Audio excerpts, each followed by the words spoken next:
And I'm back. Hey, listen, appreciate you guys for being patient last week. We're starting to traverse the hurricane season here in Houston, Texas. Power is obviously up and running. Things are going good. However, today it is going to be a bit of a short show. Got a little bit of a family juggling of responsibilities happening tonight. Should be back to normal hopefully by next week. So your short show, but I had to jump on here today, man, and just kind of get back in the groove of things and talk to you guys. I guess first things first, Knicks in 5. Go Knicks. I'm not sure if you're a Knicks fan or not, but I am. And watching these boys ball out against the freaking Celtics has been a joy. To be up 3-1 right now, I'm freaking excited. I think if you're a Knicks fan, you've got to be excited about it.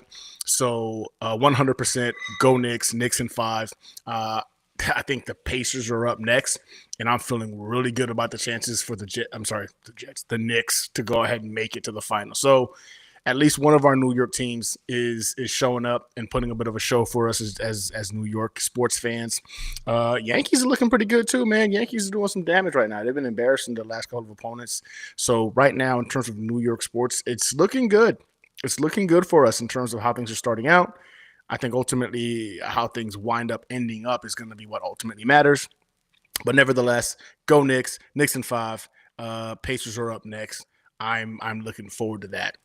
Um, Todd, what's up? Howdy, brother. How you doing? Vero Beach, New York. I can't see that. Yes. Um, again, I'm doing double duty tonight. The wife ain't here tonight, so it's me and the kids. So again, shorter show today. So again, bear with me here because I might be having to answer questions in the background, which is why I'm gonna go ahead and make this one a short one. So Vero Beach, what's up, brother? Nice to see you. Todd, okay, I'm feeling you, Todd. We're on the same page here. Let's go Knicks. Vero Beach, Morstead is an amazing human and model player, but we definitely can get better player. Okay, you're already jumping ahead, Vero Beach, but this is definitely something I want to touch on today. In regards to the New York Jets, man, and how things have been progressing. Um, listen, man, y'all saw the title of today's hangout, man, and it's that the New York Jets have a plan. Like they legitimately have a plan as to what they want to do with this roster, with this team, with this culture.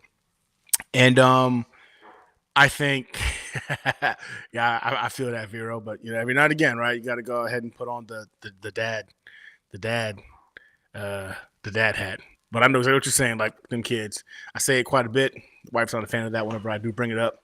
So yeah, I guess I hear you, brother. I hear you. Um, what's up, Miguel? Man, nice to have you. Nice to have you. Welcome, welcome. Yeah, we're just talking about how the New York Jets have a plan. Like it's different, right? Because I think over the last few years as fans, we've been kind of influential in regards to how our off season would look like, in regards to the direction we thought we were going. I feel like, believe it or not, as Jets fans, we had a lot of say, so to speak, right? In terms of some of the directions, some of the moves the Jets made in free agency, how the draft turned out. Because the more and more I think about it, man, the more and more I realize that too many content creators and Jets fans jumping on Twitter and making it known what they wanted to do at any given time for the draft. And we were batting like, 8 out of 10, 9 out of 10. We were batting 900, you know what I'm saying? Like a lot in terms of getting what we wanted as a fan base. And I would say with this regime thus far, it's been what's good for the Jets, right? I don't know if y'all saw the documentary that just came out just about like half an hour ago. I still got another 10 minutes to watch.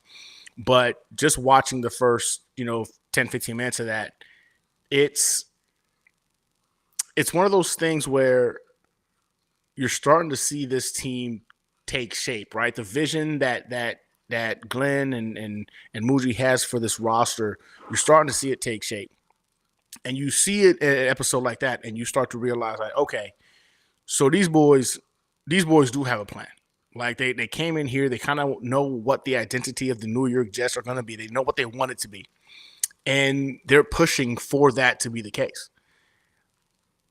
It's a youth movement. Let's call it what it is, man. It's a youth movement that's facilitating also a bit of a cleansing of the old way of doing things or the old culture, right? You look at some of the individuals we've let go so far this offseason. And some of us might be on board with this, some of us might be upset about it, but you let go of a guy like Aaron Rodgers, CJ Mosley, Devontae Adams, who showed interest to still be here, even if Aaron Rodgers was not going to be here. You let go of a lot of the guys who are, I guess you can say, trendsetters, right? Like these guys are leaders. They're leaders. Aaron Rodgers is a leader. Devontae Adams is a leader. CJ Mosley is a leader. And whether or not you agree with their style of leadership, I think those individuals can be influential, extremely influential. And then now today we saw it on special teams, right? Thomas Morstead being given the X, being told, it's time to go. Again, an individual that I also admired. I'm a big fan of Thomas Morstead. I wish him nothing but success and luck to what he does next. And I think Vero said it perfectly, man. Morstead is an amazing human and model player. But we've seen this happening since the beginning of free agency. Like, these guys want young football players on the roster, guys who haven't necessarily been tainted by the ick that is the culture of the New York Jets. And I know you're going to think like, we still got like the Garrett Wilsons, the JJs. Those guys are young enough to go ahead and still be taught what right looks like. And I think when Aaron Glenn and Moochie look at this roster, they're looking at how to go ahead and just purge it of past culture. Let's be honest, man. Dark Soldier, what's up, brother? How you doing, man? Appreciate you again for that hookup with the Amazon Fire Stick, man. Always looking out, man. I appreciate you.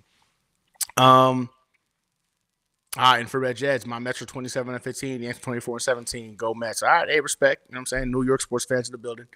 But yeah, you gotta admit, you love what you're seeing right now in terms of New York sports, right? It's been fun so far. Things are going good. I'm hoping it carries on into the football season. But again, I digress. Knock on wood. I don't want to go ahead and get ahead of myself. But the purge that's currently happening right now, man, I think it's one of those things where you have to appreciate it, because we've been looking at a roster and the team that we've been screaming has this much talent this, talent that, right? But we haven't seen it. We haven't seen it really come together on the field and perpetuate in a way that shows this team being anything relevant or something to be even proud of. That's been a non-factor. But this offseason, this draft, the way they've approached it, I think it's been, in all actuality, a breath of fresh air in terms of just pure direction. Again, going back to Morstead. So Morstead, again, has been with the team for the last couple of years. I mean, this is a Pro Bowl punter. I think he's even made he was an All-Pro at some point. But he's a guy who's been around the league for quite some time, right? Like,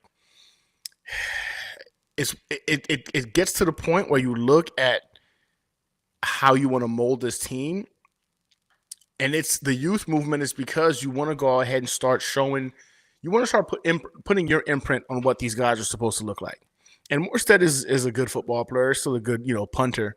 But when you look at who they bring in, I think that's also kind of telling, right, in regards to that direction. So they're bringing in a guy named Kai Kroger. Big dude. He's a big guy, 6'2", 6'3", 215 pounds. Played a lot of football. Been playing in Carolina for the last 5 seasons. I think he has the second most yards per punt in either in school history or in the SEC, or maybe he was 5th in the SEC. I apologize for not getting those stats right, but good punter. But I'm sure some of y'all have already seen some of the highlights of this guy playing football. Like, he's He's younger. He's untainted, right? He's a very exciting punter, actually.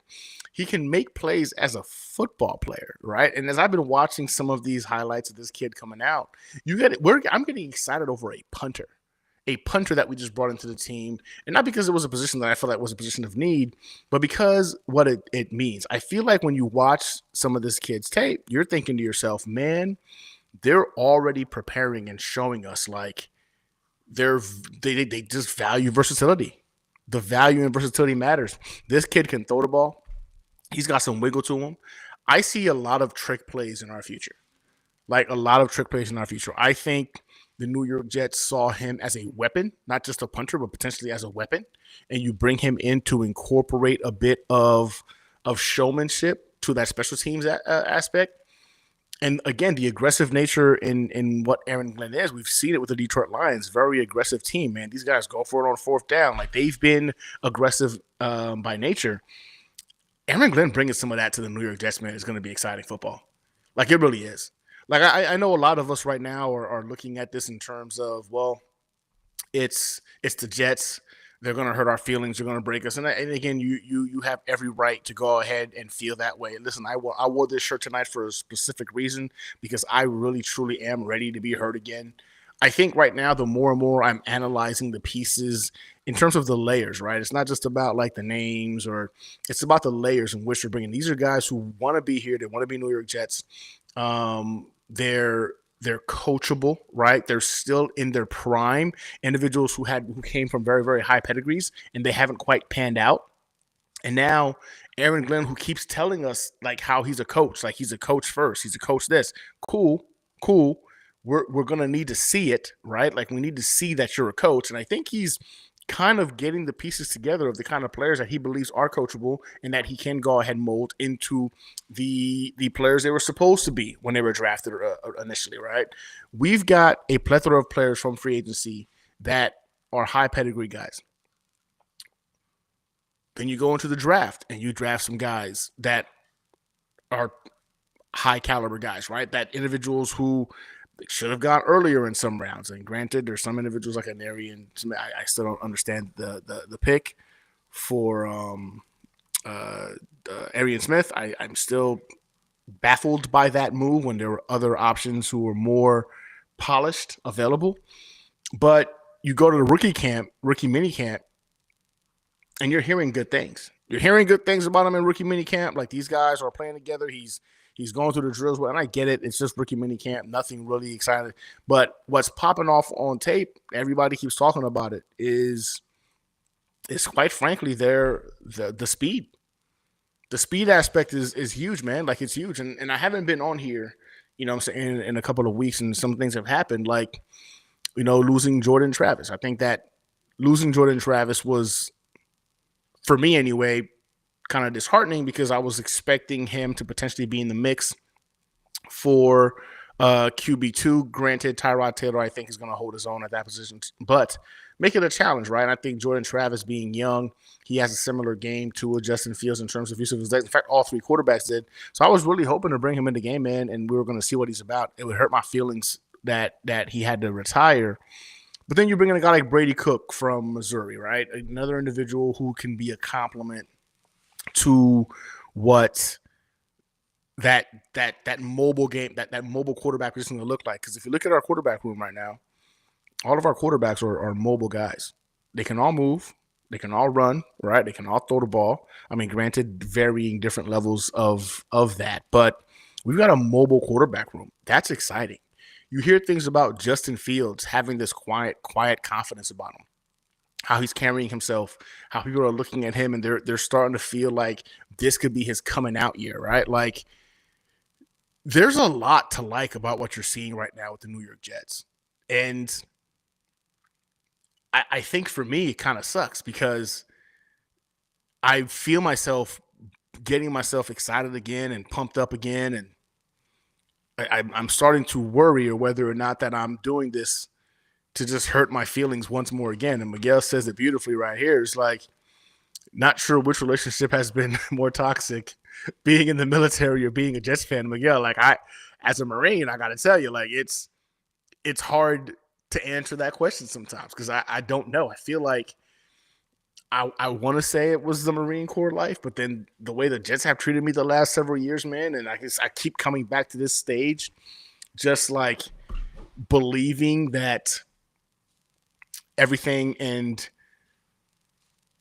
anything is still possible. I don't know. I don't know if I'm delusional. I don't know if we're delusional as a fan base. Um, but Miguel makes a very good point. I don't know if this toxic relationship has more to do with, is it me? Do I enjoy this kind of pain? Is it us? Is it us as Jets fans? Do we enjoy this kind of pain? I just, man, it's a lot to take in, right? But I'm wearing this shirt because I'm really starting to find myself looking at these additions in individually, right, and how they stack up to creating a team. And I can't help but be excited, man. Like I can't help but be excited. I'm pumped about what this may mean for us as Jets fans, and I think it's something that we all should be looking at in terms of excitement. I just do. The schedule does drop tomorrow. Who do the Jets play first? Okay, listen. I'll say this: the London game, or I saw we're playing the Broncos again in the London game. Listen, we've played the Broncos like 3 years in a row now. That's I don't know if this isn't normal that you play teams out of your division every year the way we've played the freaking Broncos. But oh, look at that! And one of my babies is already messaging me. Last song, I need a ride. Okay, I'll head your way shortly. See? So again, she was supposed to have a ride back with her friend, but apparently, I guess that's not happening. Um, yeah. So the London game for me is exciting because now I'm already starting to figure out how could I make this happen in October.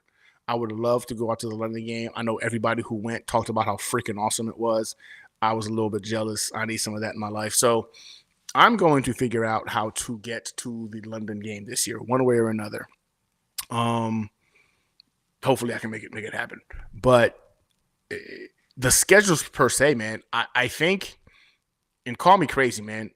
I, I think I want to see the Bills first. I just think I want to see the Bills first. This is one of those things where I think one or two things can happen for us. We play the Bills again with the season opener, and either we're going to surprise them and maybe we sneak a W right before they get going and start getting to their groove, or we lose and we see just how much work we have remaining before we can go ahead and compete with the Bills. I mean, I feel like it could be a win-win situation if you bring on the Bills. They are the king, right? They're the big dogs in the division. I want to go up against them and kind of get an idea of where we stand. I think we all enjoyed that the last year when we beat them, or year before when we beat them, and we thought it set the tone for us and that's what we're going to be. Obviously, injuries, poor coaching, you know what I'm saying? It is what it is. But I think this could be a good matchup, man. If you want to be the best, you got to beat the best. And right now, the Bills run the division. So for me, I would love for us to get either hit in the face right in the beginning of the year, or we hit somebody in the face beginning of the year. So for me, I want to see the Bills. Jim Page, what's up, brother? Nice to see you. We are all delusional. Body green covering eyes. Yeah. No, I think if we're being honest, yeah, I think delusion may be a part of it, but that's what the being a fanatic means, man. Being a fanatic is exactly this: is having this unbelievable bias to the team that you root for, believing in them and finding reasons to elevate them in terms of what they are. You're a fanatic, right? We look at this team with extreme zeal, and that's just how it is. Um, so yeah, I mean, I have to agree with you there. Uh, Miguel says we're gluttons for pain. Yeah, it's very feasible. Leak said Browns at Jets week 1 at 1 p.m. That would be funny. Somebody said they love it to be the Pittsburgh Steelers. Aaron Rodgers comes back to MetLife. If he winds up going to the Steelers, I think that would be kind of funny too to go ahead and see that matchup. All of week 1 was leaked. I did not know that. So Browns at Jets week 1 at 1 p.m. I just told Mark we're going to London. I hope I can go ahead and convince the wife to go ahead and make that a trip. My birthday's in October. Maybe I can use that as the cause and effect as to why we have to go to London. Um, man, having 4 kids, man, and prioritizing their fun stuff and their sports and their trips. It's my birthday month, man. Let me go ahead and go to London. I'm planning to go to NOLA for the Jets Saints. I'll be in NOLA for that one, Miguel. So if you're going to be in New Orleans for that game, I'll be there. I was at the Jets versus Saints the last time they were there. It was a good time. We're doing it again this year. So I will definitely be at that game. It's one of the games I'm going to this year. I went the Patriots first, but insiders are saying Ed Rod assigned to Pitt by 25 or 27th. I see us playing Pitt for the home opener. I see that too. I really see the New York Jets versus the Pittsburgh Steelers as the home opener. It would not shock me at all. It's going to be great for media. Aaron Rodgers probably going into his last year of playing football. I mean, maybe, who knows? So it would not shock me at all. A Patriots first, though, would be kind of fun, right? To kind of like get that one out of the way, kind of see how much they've improved, how much we've improved. Um, so the Jets playing Florida 3 times this year: Jags, Miami, and Tampa. I'll be at all 3. The Jags game, I might go to that one. My brother was actually talking. Actually, you know what? The Miami game, I might go to that one. My brother is a Miami Dolphins fan, so I think we might catch a game together this year. So I might have to reach out to him and see if he wants to do it in Miami. Yeah, I think a lot of us are feeling the same thing, man, in terms of it being in Pittsburgh. Man, listen, I just wanted to kind of just give my quick thoughts of in regards to the Jets plan, man, of going young, getting football players. They've got an identity that they're trying to achieve. Whether or not it's going to work, I think that's going to be the key component. We don't know if it's going to work or not, but I think I think the fact that you can actually see the vision coming together says a lot. And I, for one, am ecstatic about that. I'm hearing Vero Beach for tailgate in Miami. All right, say less. Because I've never been to Hard Rock Cafe, not for a football game. I've gone there for a concert before, but I've never been there for a football game. So, all right, Vero Beach. I mean, I might have to put Miami on the radar for this year for a game because I'm going to 3. I got to do one in New York, of course. The New Orleans one, I already know that's happening. I would love the London one to happen if I'm being realistic, depending on the time of year and stuff. It's right around the holidays. We'll see what happens. But the Miami one, I could definitely make happen. So I'm gonna hold you to that. Let's get the pass out of the way. Yeah, I mean the pass would be fun too. Like if it wasn't the Bills, for me the second best thing would be getting the Patriots because then we get a team that will either know they've gotten better or we know we've still got their number. Like I want to kind of match up against those guys too because the Patriots right now are the team that should be, I guess, in the basement of the AFC East. I'd love to keep them there. So if we can get an early start to doing that this year, I'd like that too. I'd like that too. Any one of you hit me up. Boom. There you go. We're getting the invite for the tailgate in Miami, y'all. So Vero Beach says, any one of you hit me up for tailgate at Miami. All right. Like I said before, guys, it was going to be a quick show. My daughter literally just messaged me saying like, oh, my ride is not going to take me home. I need a ride now from her concert at school. Yeah. Well, next week I should be back to the original programming. I'm also looking for some assistance, man, with changing up some things in terms of my logo, my backdrops and whatnot. So if anybody knows somebody, hit me up. I'm trying to go ahead and do a little refresh of the logo and stuff in the channel, and my banner and all that good stuff because it's still the old stuff with Sala and stuff like that. And I need to go ahead and change that. And listen, I appreciate you guys for jumping on me real quick. Like I told you guys before, it was going to be a short one. The daughter just texted me again. Can't leave my baby out in the dark for too long. It's dark out here. She's already at the school. But yeah, I should be back normal next week, man. I appreciate you guys for being patient with me from last week, not being able to jump on because of the power outage. This week, again, it's just me at the house. The wife is out right now, so unfortunately, it's just me with the babies. So I got to go ahead and put on both hats. I don't know how she does it, man. I'm telling y'all, the moms are special. Like the way they're able to go ahead and juggle life and of course take care of the babies, make sure everything's going right. I'm impressed with my wife more and more every day. And here I am still talking when I got my daughter just texting me again. All right, y'all. Listen, I appreciate you guys for stopping it up with me. We will get back to the regular scheduled programming next week in terms of an hour show. I'm working on getting some guests and whatnot in the building as well to talk about this off season. But yeah, as always, go Jets. I appreciate you guys. Y'all have a good night. Hopefully, there's a longer, better show on right now. You guys can go ahead and chop it up with. All right, y'all.